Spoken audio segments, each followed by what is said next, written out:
हो गया? कब तक ऐसे बैठे रहोगे? सही कहा है किसी ने, औरत की सारी बात नहीं माननी चाहिए। आज तेरी बातों में आकर मैंने अपने माँ बाप का दिल दुखाया है। अब बता, अब क्या करूं मैं? पापा ने तो फैसला ले लिया, बोल दिया उन्होंने तो जाओ घर से। अब बता कहां जाऊं मैं? सच में आप तो भोले के भोले ही रह गए। आ गए ना अपने परिवार वालों की बातों में। ऐसा भी आपने क्या कह दिया था जो वो इतना गुस्सा कर गए? आपने बस 7 लाख रुपए तो मांगे थे। विनय को वो हर महीने 40-50 हजार रुपए देते हैं, उसका कोई हिसाब किताब नहीं है। 1 मिनट में उन्होंने गुस्सा किया और आप आ गए मुंह बंद करके। इतनी आसानी से कह दिया उन्होंने कि वो करते हैं कहीं से इंतजाम। कहां से करते हैं भाई? जहां से वो आपके छोटे भाई के लिए इंतजाम करते हैं, वहां से आपके लिए भी कर सकते थे। और आपके मेहनत के पैसों से आपके लिए प्रॉपर्टी खरीद रहे हैं, तो कौन सा महान काम कर रहे हैं वो? ये भेदभाव नहीं है तो और क्या है? आप जो खर्च करते हो अपनी मेहनत की कमाई का खर्च करते हो। मजे तो आपका भाई ले रहा है। बात तो सही है, लेकिन पापा ने तो बोल दिया यहाँ रहना है तो रहो, वरना जाओ यहाँ से। हाँ तो फिर चलिए ना, क्यों बैठे हो यहाँ पर? मेरे मम्मी पापा आपको मेरे भाई से बढ़कर मानते हैं, इसलिए अब से हम वहीं पर रहेंगे। लेकिन जाने से पहले हर चीज का हिसाब किताब कर लीजिए। मुझे एक एक ईंट का बंटवारा चाहिए। जैसे विनय इस घर का बेटा है, वैसे ही आप भी इसी घर के बेटे हो। वो आपके माता पिता भी हैं, तो इस घर पर आपका भी बराबर का अधिकार है। जब तक इस घर में हमें हमारा हिस्सा नहीं मिलता है और आपके पापा बंटवारा नहीं करते हैं, तब तक आप मेरे साथ मेरे मायके में रहेंगे। और वैसे भी मैंने मेरे पापा से बात कर ली है, उन्होंने बोला है कि मैं आपको लेकर वहां पर आ जाऊं। और इन लोगों को तो मैं सबक सिखा कर रहूंगी। बेटा ऐसे घर छोड़कर मत जा बेटा। अरे तेरे पापा ने गुस्से में तुझसे तो बात कह दी तो क्या हो गया बेटा? माँ बाप तो पता नहीं क्या क्या कह देते हैं अपने बच्चों से। पर तू ऐसे घर छोड़कर मत जा बेटा। कुछ तो सोच बेटा हमारे बारे में। हमें कोई शौक नहीं है माँ जी घर छोड़कर जाने का। आपने मजबूर किया है घर छोड़कर जाने के लिए, और अब आप बेटा बेटा कर रहे हो। सारा दिन पीछे पड़े रहते हो बेटा के। एक बेटे ने जरा सा अपने हक के लिए क्या बोल दिया? इतना सुना दिया आपने तो। घर से निकलने के लिए बोल दिया पापा जी ने। आप लोग ही निकाल रहे हो हमें तो घर से। तो बहू माँ बाप तो कह भी देते हैं अपने बच्चों से कुछ, इसका मतलब ये थोड़ी ना होता है कि घर छोड़कर चले जाओ। भाई प्लीज ऐसे घर छोड़कर मत जाइए। हमारे पापा हैं, अगर गुस्से में उन्होंने कुछ बोल भी दिया तो क्या हो गया भैया? आपको तो खुश होना चाहिए विनय भैया, सब कुछ छोड़कर जा रहे हैं हम आपके लिए। यही चाहते हो ना आप तो कि भाई भाभी घर से निकल जाए, आप अकेले राज करो यहाँ पर। जो मन में आए खर्च करो, जितना मन में आए उड़ाओ, तो करो अब ऐश। वैसे भी आप तो हो ही अपने माँ बाप के लाडले। हमारी जरूरत नहीं है इस घर में, बस आपकी जरूरत है आपके माँ बाप को। बहू कौन से जन्म का बदला लिया है तूने? तूने मेरा छोटा सा हंसता खेलता परिवार बर्बाद कर दिया। लेकिन याद रखना, तू भी कभी सुख से नहीं रह पाएगी, कभी सुख नहीं पाएगी तू। चलिए जी, हमें लेट हो रहा है। बेटा रुक जा। सुनिए जी, रोक लीजिए हमारे बच्चों को। अरे जब बच्चे ही नहीं रहेंगे घर में तो हम क्या करेंगे इस महल का? रोक लीजिए ना बच्चों का। अरे किसका है ये सब? इन्हीं का तो है।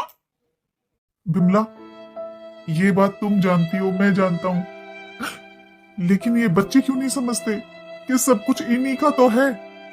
क्या करेंगे जी हम अकेले इस घर में, जब मेरे बच्चे ही घर छोड़कर जा रहे हैं तो? बस रोना बंद कर बिमला। कहते हैं ना, जो होता है अच्छे के लिए ही होता है।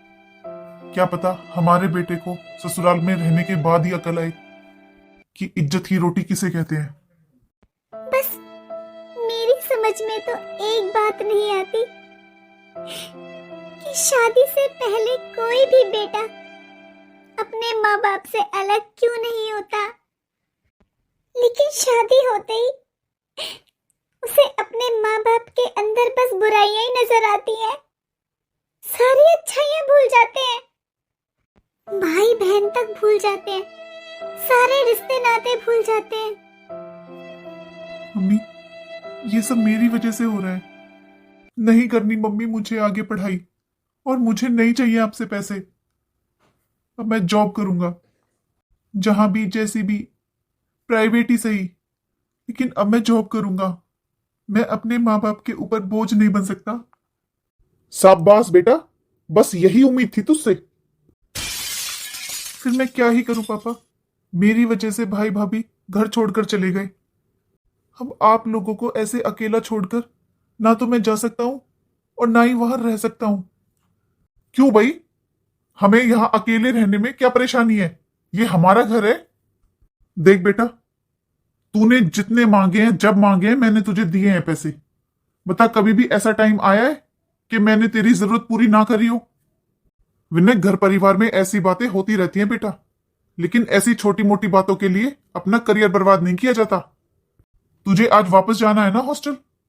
चल अपनी तैयारी कर और पूरा ध्यान लगाकर पढ़ाई कर बेटा। मुझे मेरा बेटा डॉक्टर बनता हुआ देखना है। चल अब अपनी तैयारी कर। बिमला, अब घर का माहौल खराब मत करो। मेरी बात का यकीन करो, हमारे बेटे को बहुत जल्दी अकल आ जाएगी और उसे पता चल जाएगा कि यही उसका असली घर है। जल्दी ही पता चल जाएगा तेरे बेटे को कि अपने घर की रोटी ही इज्जत की रोटी होती है।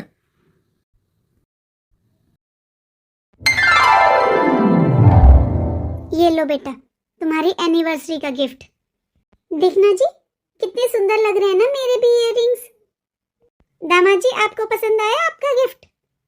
हाँ हाँ मम्मी जी, बहुत सुंदर है। वैसे भी मुझे चाहिए थी इस टाइप की रिंग। जी देखा आपने, मेरे मम्मी पापा कितने अच्छे हैं। आज हमारी पहली एनिवर्सरी है और आपके घर वालों का तो फोन तक नहीं आया।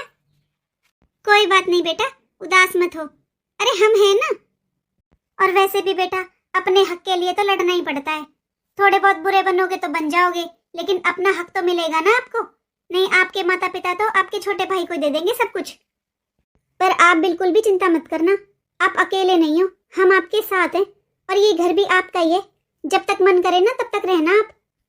और आज तो तुम्हारी पहली एनिवर्सरी है, तो बिल्कुल भी उदास होने की जरूरत नहीं है। और प्रिया, थोड़ी देर में दामाद जी को लेकर मार्केट चली जाना, इन्हें इनकी पसंद के कपड़े दिलवाना। तेरे भाई का कार्ड ले जाना, आज ही सैलरी आई है उसकी। दामाद जी को जो भी पसंद हो ना वही दिलवाना। ठीक है मम्मी। अरे, ये रिंग तो बहुत सुंदर है। कुछ काम था बहू? हाँ माँ जी, बस खाना बन गया, आप लोग खाना खा लीजिए। भाभी जी, अभी तो मुझे भूख नहीं है। प्रिया, आज हमारी फर्स्ट एनिवर्सरी है, तो आज के दिन भी खाना थोड़ा बोरिंग हो जाएगा। ऐसा करो, कुछ अच्छा सा बनवा लो। अरे हाँ हाँ दामाद जी, बताइए आपको क्या खाना है? भाभी को मंचूरियन बहुत अच्छी बनानी आती है, बनवा दूं क्या? हाँ ठीक है, बनवा दो, और साथ में कॉफी भी। बहू जा, मंचूरियन बना पहले दामाद जी के लिए। जल्दी जाकर तैयारी कर और बढ़िया सी कॉफी बनाना। अच्छा आप लोग बैठो, मैं एक बार देखती हूँ बहू को कुछ चाहिए क्या। जाकर देखती हूँ। सच में देखो, मेरे झुमके कितने सुंदर लग रहे हैं। हाँ, और मेरी रिंग भी। वैसे प्रिया, कुछ भी कहो, लेकिन ससुराल में रहने के मजे तो हैं। हाँ जी, सही कहा आपने, ससुराल में रहने के मजे होते हैं, लेकिन बहुओं के नहीं, बस दामाद के। देखो ना, मेरे सास ससुर ने मुझे कैसे घर से निकाल दिया। एक आप अपनी ससुराल देखो, कैसे आओ भगत करते मेरे मम्मी पापा आपकी। पर कुछ भी कहो प्रिया, दामाद के ससुराल में रहने के मजे ही अलग होते हैं। मुझे तो ऐसा लगता है जैसे मैं ही इस घर का मालिक हूं। आखिरकार इस घर का दामाद हूं मैं, दामाद। इन्हें कहते हैं लालची दामाद। एक हफ्ता हो गया मुझे इन लोगों की सेवा करते करते। ससुराल को होटल समझा हुआ है, ना तो उठने बैठने का टाइम है, ना कोई खाने का टाइम है। कभी इनका रात को 2 बजे मैगी खाने का मन करता है, कभी इन्हें सुबह सुबह 6 बजे ही भूख लग जाती है। सुबह से खाना बना बनाकर थक गई मैं, लेकिन अब इन्हें खाना नहीं खाना, मंचूरियन खानी है। मैं तो सच में अब तंग आ गई हूँ इन लोगों से, पता नहीं कब जाएंगे ये लोग। भाभी, यहाँ ऐसे बुत बनकर क्यों खड़ी हो? आपसे मंचूरियन बनाने के लिए बोला था। हाँ दीदी, मैं बना रही हूँ। मैं तो बस आपको बुलाने आई थी। आप अगर कुछ नहीं कर रहे हो तो मेरी थोड़ी हेल्प करा दो, थोड़ी सब्जियां चॉप कर दो बस। प्रिया, हो गई तुम्हारी मेहमान नवाजी? लो, तुम्हारी भाभी ने तो तुम्हें काम भी बता दिया। रहने दो भाभी जी, मुझे नहीं खानी मंचूरियन। वैसे भी हम लोग बाहर जा रहे हैं मार्केट, वहीं से कुछ खा लेंगे। लेकिन दामाद जी, मैं बना तो रही हूँ। मैं तो बस दीदी को बुलाने आई थी, मेरी थोड़ी हेल्प करा देंगी। इसीलिए तो मना कर रहा हूं भाभी जी। अरे प्रिया को अपने मायके में आकर भी काम करना पड़े, वो भी मेरी वजह से, तो ये मुझे अच्छा नहीं लगेगा। मैं नहीं चाहता कि प्रिया मेरी वजह से परेशान हो। भाभी, तुम्हारी हिम्मत कैसे हुई मुझसे काम की कहने के लिए? मम्मी, देख लो अपनी बहू को। पर माँ जी, रसोई में चल, मैं आ रही हूँ, मैं करवाती हूँ सब्जियां चॉप। अरे अरे दामाद जी, इस बहू का बस ऐसा ही है, बहुत ढीली है ये काम करने में, और इसमें दिमाग भी थोड़ा कम है, गांव की है ना, इसलिए। मम्मी, अच्छे से समझा लो अपनी बहू को, आइंदा मुझसे किसी काम की नहीं कह देगी। बुरा मत मानना प्रिया, लेकिन मुझे तुम्हारी भाभी के रंग ढंग थोड़े अच्छे नहीं लगते। वो जितना सीधी बनती है ना, उतना सीधी है नहीं। बहुत चालाक है तुम्हारी भाभी। और तुम्हारा भाई, वो तो एक नंबर का बेवकूफ है। तुम्हारी भाभी उसे बेवकूफ बनाकर रखती है। आज ये काम की कहने आई है तुमसे, कल को कुछ और कहेगी। मुझे तो कभी कभी लगता है तुम्हारे भाई भाभी को पसंद नहीं है मेरा यहां पर रहना। नहीं जी, ऐसा कुछ नहीं है, आप कुछ ज्यादा सोच रहे हैं। अरे ये भाभी ऐसी है, इनमें थोड़ा कम दिमाग है। हम तो इन्हें पागल बोलते थे पहले। अरे गांव देहात की ऐसी होती हैं लड़कियां। अब छोड़िए जिन सब बातों को, अभी हम मंचूरियन खाकर मार्केट चलेंगे। आप बैठिए 2 मिनट, मैं अभी आती हूँ। पता नहीं मेरे मम्मी पापा मुझे कभी बुलाएंगे या नहीं।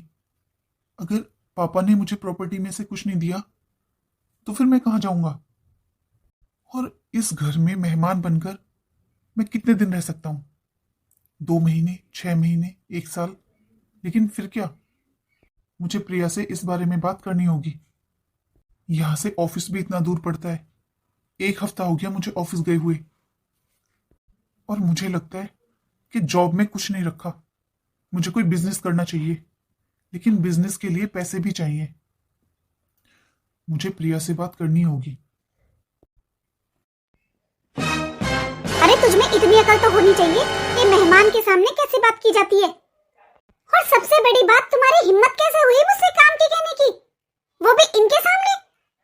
सब्जियां चॉप करवा दो। अरे आज तक किया है मैंने घर का कोई काम जो अब करूंगी? अरे तू चुप हो जा प्रिया, बाहर आवाज जाएगी तो क्या सोचेंगे मेहमान।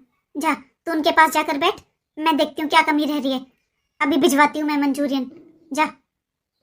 मम्मी, आपको पता है ना, मेरे लिए ये अपने माँ बाप से झगड़ा करके आए हैं, तो इनके लिए कुछ भी कमी नहीं होनी चाहिए। मैं जा रही हूँ, जल्दी से ले आओ बनवा कर। अब तू खड़ी रहेगी क्या? जल्दी जल्दी हाथ चला ले। मुझे दामाद जी के इरादे कुछ सही नहीं लग रहे हैं। अरे इतनी बड़ी तो कोई बात भी नहीं थी, ऐसा भला मैंने क्या कह दिया जो उन्होंने इतना बड़ा हंगामा करवा दिया? उन्हें किस बात का बुरा लगा? 1 हफ्ता हो गया इनकी खातिरदारी करते करते। रिश्तेदार 1-2 दिन ही अच्छे लगते हैं। जब से शादी हुई है कभी 3 दिन कभी 4 दिन, और इस बार तो पता ही नहीं है कि जाएंगे भी कि नहीं। अगर सच में ये लोग नहीं गए तो फिर क्या होगा? बेटा, ना तूने सुबह से फोन उठाया ना तेरा फोन आया, कहाँ बिजी है आज? माँ, आपको पता तो है कि नंदोई जी आए हुए हैं। आए हुए क्या है माँ, अब तो लगता है वो यहीं रहेंगे हमेशा के लिए। आज तो माँ सुबह से बिल्कुल भी टाइम नहीं मिला मुझे। सुबह सुबह नंदोई जी का मन किया कि उन्हें पनीर के पकौड़े खाने हैं। सुबह सुबह माँ पनीर के पकौड़े बनाए, फिर दोपहर का खाना बनाया, फिर सब बोले सर्दी हो रही है, 1-1 कप चाय बना लो। चाय बना कर दी। मम्मी, अब मैं सारी रसोई साफ करके, बर्तन साफ करके अब आई हूँ मैं अपने रूम में। बहुत कमर में दर्द हो रहा है माँ आज तो मेरे, बस ऐसा मन कर रहा है कि आराम से रजाई ओढ़कर सो जाऊं थोड़ी देर। भाभी, देखो, इन महारानी पर कोई दूसरा काम नहीं है, सारा दिन फोन पर बातें करती रहती है। अच्छा माँ, मैं आपसे बाद में बात करती हूँ। क्या हुआ दीदी, कुछ काम था क्या? रात के खाने में क्या बनाने वाली हो? दीदी आपको तो पता ही है, पापा जी रात को दाल जरूर खाते हैं, बस दाल ही बनाऊंगी। हाँ तो भाभी पापा जी के लिए और आप सबके लिए बना लेना दाल, इनके लिए रात को छोले भटूरे बना देना। दीदी मैं रोज रोज ये सब चीजें कब तक बनाती रहूं? और इतना तो आपको भी पता है दीदी, रोज रोज ये सब चीजें खाने से तबीयत खराब हो जाती है। और नंदोई जी को तो आज 10-11 दिन हो गए हैं ये सब चीजें खाते खाते। दीदी सच बताऊं ना तो मैं थक चुकी हूँ ये सब चीजें बना बना कर। दीदी दाल रोटी सब्जी रायता ये सब भी तो खाना ही होता है ना। आपको पता है ना भाभी कि ये घर के दामाद हैं, और दामाद भगवान के बराबर होता है। आपके मायके में नहीं होती होगी दामाद की इज्जत, पर यहाँ ऐसा नहीं चलेगा। हमारे यहाँ पर तो दामाद को भगवान माना जाता है। और हाँ, मैं पूछने नहीं आई हूँ, मैं बताने आई हूँ कि शाम को इनके लिए छोले भटूरे बनेंगे। एक काम करो, पहले अभी जाकर छोले भिगो कर आओ, और गर्म पानी में भिगोना, अच्छे बनेंगे। सारा दिन फोन फोन फोन। अभी तो मैं सारा काम करके फ्री हुई हूँ, सोचा था थोड़ी देर आराम करूंगी, लेकिन यहाँ पर तो शाम की फरमाइश भी आ गई। अरे दीदी की सास का फोन। हेलो, नमस्ते मौसी जी। हाँ बेटा नमस्ते, नमस्ते, खुश रहो। हाँ मौसी जी बोलिए। बेटा मैंने बस ये पूछने के लिए फोन किया है कि मेरा सौरभ ठीक तो है ना, सब ठीक है ना वहाँ, वो आराम से रह रहा है ना बेटा? हाँ मौसी जी वो तो बिल्कुल ठीक है, बिल्कुल मजे में है। लेकिन बुरा ना मानो तो एक बात पूछूं मौसी जी, जब आपको अपने बेटे बहू की इतनी चिंता है तो फिर आपने उन लोगों को घर से बाहर क्यों निकाल दिया? अच्छा बहू तू बता बेटा, क्या माँ बाप का बच्चे बड़े होने के बाद इतना भी अधिकार नहीं रहता कि वो उनसे कुछ कह सके?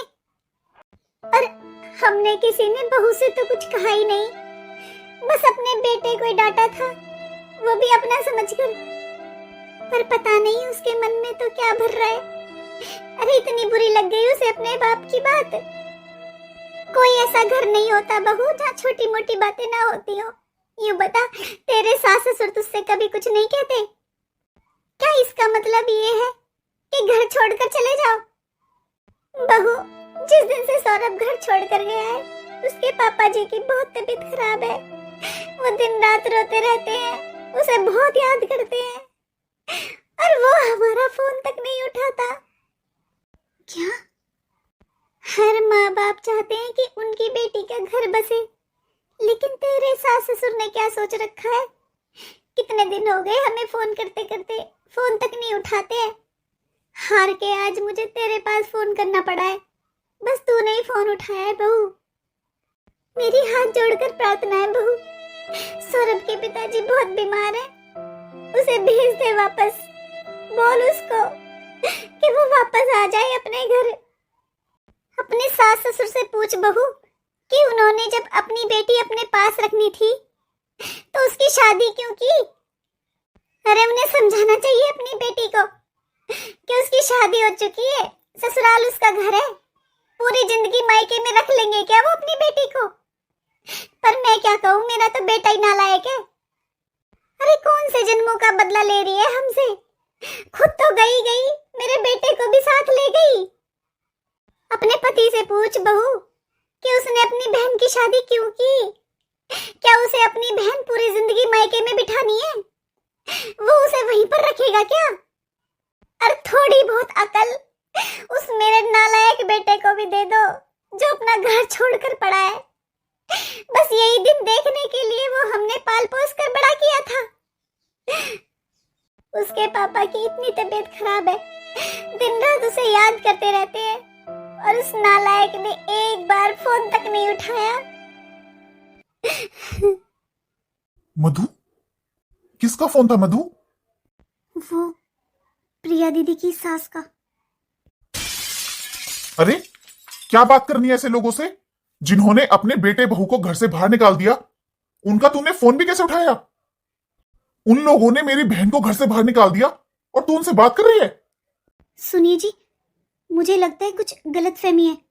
शायद हमें पूरा सच नहीं पता, और ये भी हो सकता है कि दीदी ने हमें पूरा सच बताया ही ना हो। मैं जानता हूं तू मेरी बहन को पसंद नहीं करती है, लेकिन मैं अपनी बहन के खिलाफ एक शब्द नहीं सुनूंगा। वहां पर उसकी सास उसे दुखी करती है, और यहां पर तू। उसे जब पता चलेगा कि तूने उसकी सास से बात की है, सोचा है तूने उसे कितना बुरा लगेगा? जितना आप सीधा समझते हो ना अपनी बहन को, उतनी वो है नहीं। ये बताओ, उनकी सास का आपके पास फोन आया था या नहीं? हाँ आया था, पर मैं क्यों उठाऊं? अरे उन्हें अपने बेटे से बात करनी चाहिए। उनका बेटा घर से बाहर है और वो लोग इतने मजे से रह रहे हैं। उन्हें अपने बेटे के पास फोन करना चाहिए, उसे बुलाना चाहिए। और अगर उनका बेटा फोन ना उठाए तो? दीदी के ससुर जी की तबीयत खराब है, वो हॉस्पिटल में एडमिट है। दिन रात वो अपने बेटे को याद करते रहते हैं, और उनका बेटा फोन तक नहीं उठाता है। जब घर में किसी ने फोन नहीं उठाया ना, तब उनकी सास ने हार के मेरे पास फोन किया है। फूट फूट कर रो रही थी उनकी सास, और हाथ जोड़कर मिन्नतें मांग रही थी मुझसे कि उनके बेटे और बहू को वापस घर भेज दो। क्या? हाँ जी, पूछिए आप अपनी बहन से, क्या गुल खिलाकर आई है वो। और आपको लगती होगी अपनी बहन सीधी, वो तो जलेबी से भी ज्यादा टेढ़ी है। उसने कभी मुझे चैन की सांस नहीं लेने दी, मेरा यहाँ जीना हराम कर रखा है। आपको लगता है उसने वहां सास का जीना हराम नहीं किया होगा? जाइए और पूछिए अपनी बहन से पूरी बात। रो रो कर बुरा हाल हो रहा है उनकी सास का। और बता दीजिए अपने बहनोई को भी कि उनके पिताजी हॉस्पिटल में एडमिट हैं, जाकर संभाले उन्हें, जरूरत है उन्हें उनकी। ऐसे बेटे देने से तो अच्छा भगवान ने उन लोगों को एक बेटी दे दी होती। सच में कुछ बेटियां ना मायके की सगी होती हैं, ना ससुराल की। पर बेटा हमें बात तो बता, क्या बात है? तू इतना गुस्से में क्यों है? क्या हुआ? आने दो प्रिया को पापा, पता चल जाएगा आपको क्या हुआ, तभी बताऊंगा मैं आपको। भैया आ गई तू? ये बता, तुझे तेरे ससुराल वालों ने घर से बाहर निकाला था या नहीं? वो भैया एक दिन पहले झगड़ा हुआ था। हाँ या ना? तुझे तेरे सास ससुर ने घर से बाहर निकाला था या नहीं? नहीं भैया, हम खुद ही आए थे घर छोड़कर। और दामाद जी आपने तो कहा था कि आपके पिताजी का कोई फोन नहीं आया आज तक। हाँ भाई साहब, कोई फोन नहीं आया मेरे पिताजी का मेरे पास। उन्होंने मुझसे एक बार भी बात नहीं की। कहाँ है आपका फोन? लो मुझे दिखाओ आपका फोन कहाँ है। वो भाई साहब मेरा फोन तो प्रिया के पास ही रहता है, इसी के पास होगा। मैंने तो उस दिन से फोन ही नहीं लिया। जिस दिन से आप यहां आए हो आपने अपना फोन ही चेक नहीं किया? किस लिए भाई? नौकरी आपने छोड़ दी, अपने माँ बाप से आपने बात नहीं की, क्या आपको फोन की जरूरत नहीं पड़ी? तू बता प्रिया, कहां है दामाद जी का फोन? क्या तेरे सास ससुर का एक बार भी फोन नहीं आया उस दिन से? मैं तुझसे कुछ पूछ रहा हूं, बता कहां है फोन? हाँ भैया, आया था फोन। बस एक ही फोन आया था? नहीं, रोज फोन आते हैं, मेरे देवर के भी और मेरी सास के भी। क्यों आते हैं फोन? कुछ बताया होगा ना तेरे देवर ने, क्यों आते हैं फोन? वो पापा जी हॉस्पिटल में एडमिट है ना, इसलिए उनकी तबीयत ठीक नहीं है। क्या? पापा की तबीयत ठीक नहीं है? वो हॉस्पिटल में एडमिट है और तुम्हें ये सब पता था? मेरे भाई का मेरी मां का रोज फोन आता है, तो तुमने मुझे बताया क्यों नहीं? इस पर चिल्लाकर क्या होगा दामाद जी? अरे ये तो उस घर की बहू थी, लेकिन आप तो बेटे थे बेटे, वो आपके मां बाप हैं। सौरभ जी, किस घर में थोड़े लड़ाई झगड़े नहीं होते? लेकिन आपकी तरह घर छोड़कर कौन जाता है? और फिर यहां पर आकर आप लोगों ने झूठी कहानी बना दी कि आपके माता पिता ने आपको घर से बाहर निकाल दिया। 8 दिनों से आपके पिताजी हॉस्पिटल में एडमिट हैं, बस दिन रात आपको याद करते रहते हैं। आज आपकी मां का फोन आया मधु के पास, तब पता चला हमें ये सब। ओहो, अब समझ में आया, ये सब इसका किया धरा है। चुप कर बदतमीज। मम्मी, मैं तुझसे रोज पूछती थी कि तेरी ससुराल से किसी का फोन आया है या नहीं, लेकिन तूने एक बार भी नहीं बताया मुझे। तो फिर किस बात की माँ हूं मैं तेरी? अरे पागल लड़की, मैंने सोचा था कि तेरे ससुराल वाले बुरे हैं, तुझे घर से निकाल दिया, इसलिए मैंने तुझे यहाँ पर बुला लिया। लेकिन कौन माँ बाप चाहते हैं कि शादी के बाद उनकी बेटी मायके में रहे, और वो लोग अपने बेटे से बात करने के लिए तरस रहे हैं। हाँ, शर्म आ रही है मुझे तुझे अपनी बेटी कहने में। तेरी जैसी बेटियों की वजह से ही मायके वाले बदनाम होते हैं। दामाद जी, आप माना कि मैंने आपको अपने बेटे से बढ़कर माना, लेकिन आप जब अपने सगे माता पिता के नहीं हुए तो हमारे क्या हो जाओगे? मेरी बेटी से जो भूल चूक हुई है उसे माफ कर दीजिए दामाद जी, और जाकर अपने बूढ़े माता पिता को संभालिए। आप कहाँ जा रहे हैं? अपने घर। तुम्हें आना है तो आ जाओ। जा प्रिया, खड़ी क्यों है? जा जा दामाद जी के साथ।